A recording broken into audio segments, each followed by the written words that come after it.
నా పుట్టినరోజుకి వచ్చినటువంటి మీ అందరికీ చాలామందికి నేను తెలియదు, అయినా వచ్చి శుభాకాంక్షలు తెలిపారు. ధన్యవాదాలు. ముఖ్యంగా ఈ కార్యక్రమాన్ని నిర్వహించినటువంటి మన గాళ్ళ సుబ్రహ్మణ్యం గారికి, ఎలా కొంచెం మామూలుగా అయితే నేను ఇలాంటి పార్టీలకు వాటికి చాలా దూరం మామూలు.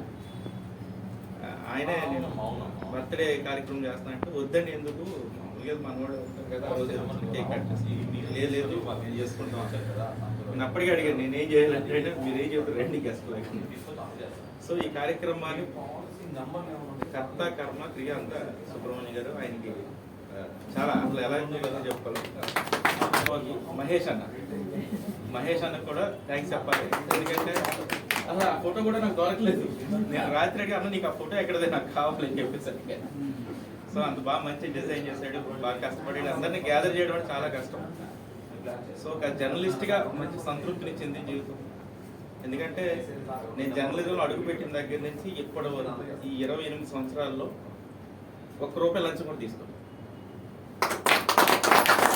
ఎందుకంటే మనం పెరిగిన వాతావరణం జర్నలిజం అనేది చాలా విలువైంది, చాలా నిబద్ధత కలిగిందని మొదటి నుంచి నమ్మాను. ఇక్కడ జర్నలిస్ట్గా ఒక అవినీతి పరుడులో ఉండాలంటే పెద్ద కష్టపడక్కర్లేదు.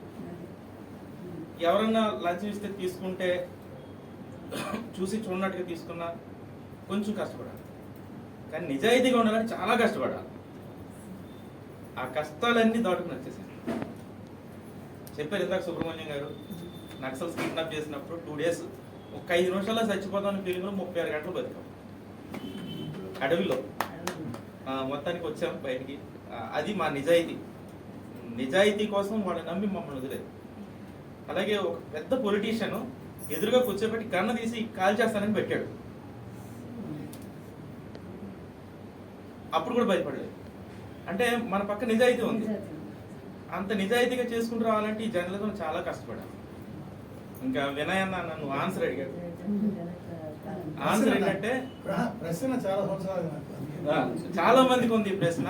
అంటే వినయ్ అన్న ఓపెన్ డిబేట్ లో అడిగారు, నేను జర్నలిజం నుంచి క్విట్ అవుదాం అనుకుంటున్నాను, తప్పుకుందాం అనుకుంటున్నానని చెప్పిన ప్రతి ఒక్కరు నన్ను తిడుతూనే ఉన్నారు. ఎందుకు ఈ నిర్ణయం, అది కరెక్ట్ కాదు నీకు.